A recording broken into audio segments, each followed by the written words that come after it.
Assalamualaikum warahmatullahi wabarakatuh. Salam sejahtera bagi kita semua dan Om Swastiastu. Ya, hari ini bertemu lagi dengan saya Rizal Zusian Setiawan.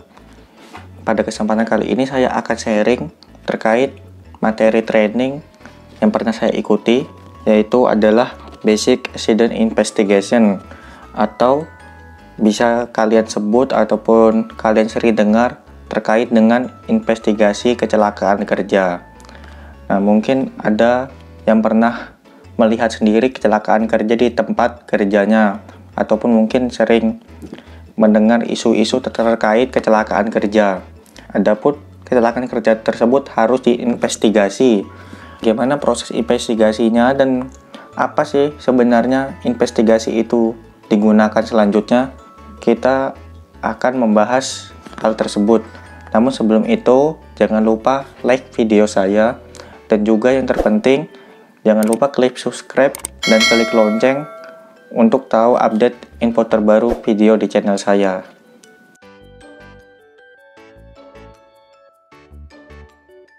Kita akan membahas accident investigation atau investigasi kecelakaan kerja. Adapun ada 4 outline yang akan kita bahas. Yang pertama adalah pengertian kecelakaan kerja. Apa sebenarnya kecelakaan kerja itu? Ini ada 3 versi ya, menurut standar, menurut peraturan Menteri Tenaga Kerja dan juga undang-undang. Namun secara garis besar, kecelakaan kerja itu adalah kecelakaan yang terjadi dalam hubungan kerja, termasuk yang terjadi dalam perjalanan dari rumah menuju tempat kerja atau sebaliknya, dan juga pada saat bekerja di tempat kerja. Dan juga kecelakaan kerja ini adalah suatu kejadian yang tidak dikehendaki dan tidak diduga semula, yang berpotensi menyebabkan cedera, kesakitan, kerusakan, ataupun kerugian lainnya. Adapun menurut para ahli, contohnya Sumakmur, mengatakan bahwa kecelakaan kerja adalah suatu kejadian atau peristiwa yang tidak diinginkan. Lalu contoh lain ada Heinrich, mengatakan kecelakaan kerja adalah suatu yang tidak terencana dan dapat mengakibatkan cedera atau kemungkinan akibat lainnya. Nah, ini ada contoh kasus 1. Ada suatu pekerja yang akan ke supplier. Jadi ini bukan pulang pergi dalam bekerja dan juga bukan kecelakaan di tempat kerja, tapi kecelakaan hubungan kerja. Nah, jadi di sini dia ada kepentingan ke PT X namun mengalami kecelakaan. Nah, itu disebut juga kecelakaan kerja. Lalu yang kasus 2, dia akan pulang ke rumahnya ataupun dia akan menuju tempat kerja dari rumahnya. Jika dia melewati jalan yang seharusnya antara rumah dan tempat kerja, berarti dia termasuk kecelakaan kerja. Lalu yang ketiga adalah kasus kecelakaan di tempat kerja. Nah, ini yang akan kita bahas nanti. Oke, ini ada 4 ya. Lalu apa sebenarnya investigasi kecelakaan kerja itu? Jadi investigasi kecelakaan kerja adalah suatu rangkaian kegiatan yang dilakukan untuk mencari penyebab utama terjadinya suatu kecelakaan dan menentukan dengan tepat tindakan perbaikan yang dilakukan setelah ditemukan fakta sebenarnya dari kecelakaan yang terjadi dan penyebab kecelakaan tersebut. Adapun tujuannya adalah untuk mencari fakta-fakta dan penyebab kecelakaan sehingga dapat diambil tindakan pencegahan agar tidak terjadi kecelakaan serupa yang dapat terulang.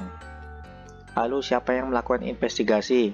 Yang melakukan investigasi itu ada safety committee atau P2K3, lalu ada supervisor, lalu ada manajer departemen yang karyawannya kecelakaan kerja, lalu ada safety officer, yang terakhir adalah other safety and health profesional, ya, seperti perawat ataupun dokter yang dapat mengidentifikasi cedera yang dialami oleh korban.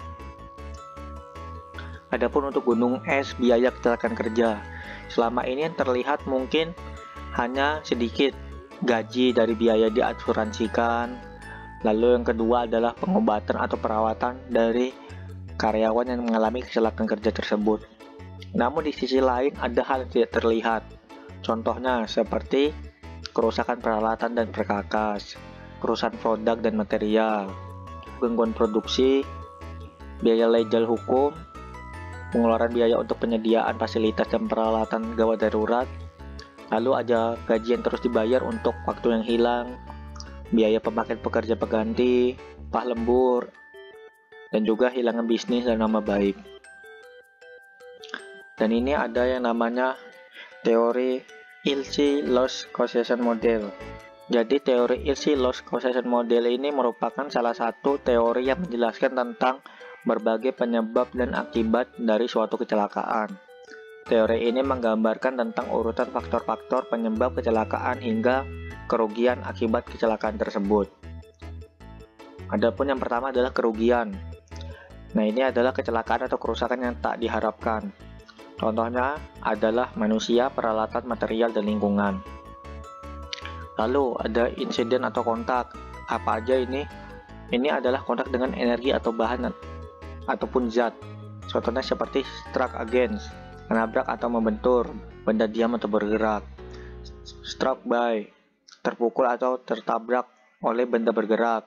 Fall to, jatuh dari tempat yang lebih tinggi. Jadi ini kontaknya seperti apa. Lalu yang ketiga adalah penyebab langsung. Ini terbagi dari dua ya. Yang pertama, perbuatan tak aman. Itu meliputi operasi tanpa otorisasi, gagal memperingatkan pekerja, gagal mengamankan area, kecepatan mesin yang tidak layak, alat pengaman tidak berfungsi, dan lain sebagainya. Lalu kondisi tak aman itu seperti pelindung atau pembatas yang tidak layak, lalu APD kurang, tidak layak, peralatan yang sedang rusak, kerja sempit atau terbatas, bahaya kebakaran, bahaya kebisingan, temperatur ekstrim, dan lain sebagainya. Yang keempat adalah sebab dasar. Ini juga terbagi dua. Yang pertama, faktor pribadi. Itu meliputi kemampuan fisik seseorang, kemampuan mental, stres fisik, stres mental, kurang pengetahuan, kurang skill, dan juga motivasi yang kurang. Lalu faktor kerja, seperti pengawasan atau kepemimpinan, lalu kurang peralatan, maintenance yang belum berjalan, standar kerja yang kurang baik, dan lain sebagainya. Terakhir adalah lemahnya kontrol. Ini adalah peran manajemen terkait program yang tidak sesuai, standar yang tidak sesuai, dan juga ketidakpatuhan terhadap standar. Tahapan investigasi kecelakaan. Nah, apa saja tahapannya itu? Yang pertama adalah memberikan pertolongan pertama atau perawatan medis kepada korban. Tindakan pertolongan ini harus diberikan yang terbaik agar korban dapat segera ditangani dan cedera tidak semakin parah. Lalu yang kedua adalah amankan adegan kecelakaan. Jadi tempat kecelakaan kerja areanya itu harus diamankan. Jangan sampai ada yang dipindahkan, jangan sampai banyak orang yang ada di area tersebut. Nah, ini untuk memudahkan investigasi kecelakaan kerja. Lalu yang ketiga adalah kumpulkan fakta tentang apa yang terjadi.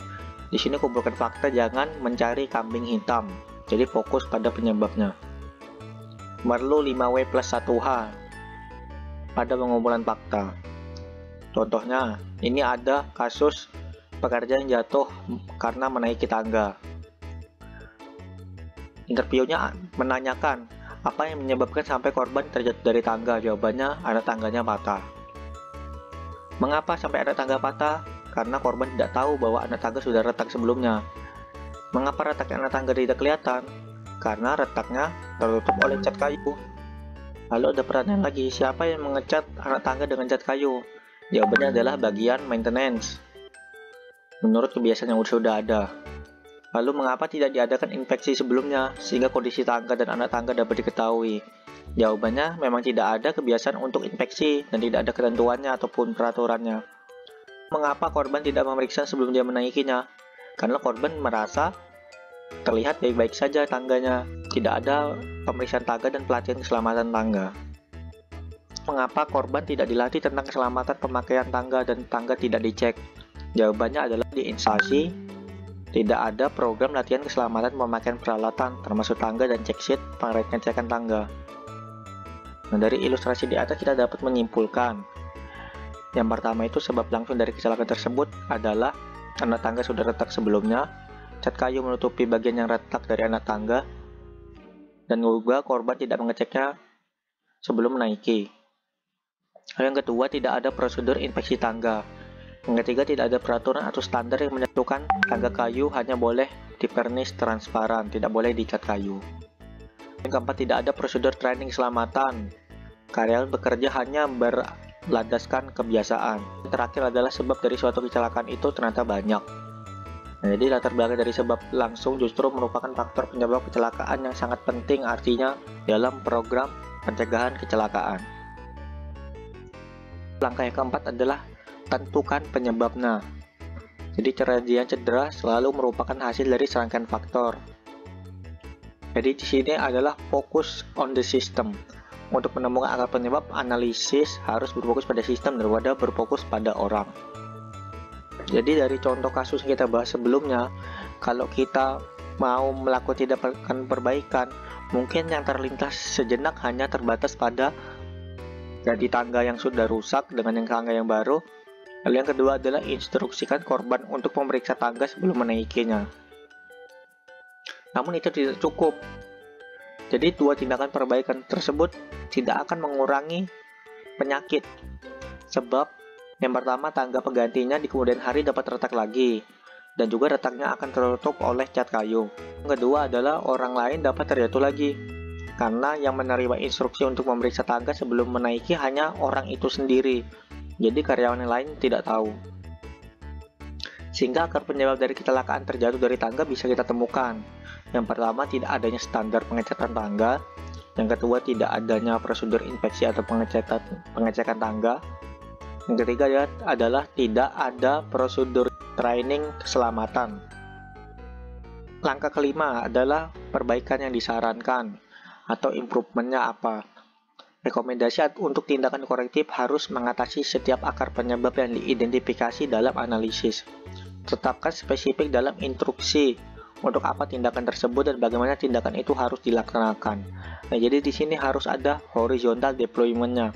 Harus banyak karyawan yang tahu, terutama karyawan yang beraktivitas di sana. Untuk agar sumber daya manusianya di sana tahu bagaimana countermeasure dari penyebab kecelakaan ini. Jadi langkah keenam adalah menulis laporannya. Jadi laporan kecelakaan kerja ini penting. Selain untuk arsip, ini dapat digunakan untuk training dan dapat digunakan untuk pembelajaran. Oke, itu saja dapat saya sampaikan. Kurang lebihnya mohon maaf. Wabillahi taufiq wal hidayah. Wassalamualaikum warahmatullahi wabarakatuh. See you in the next video.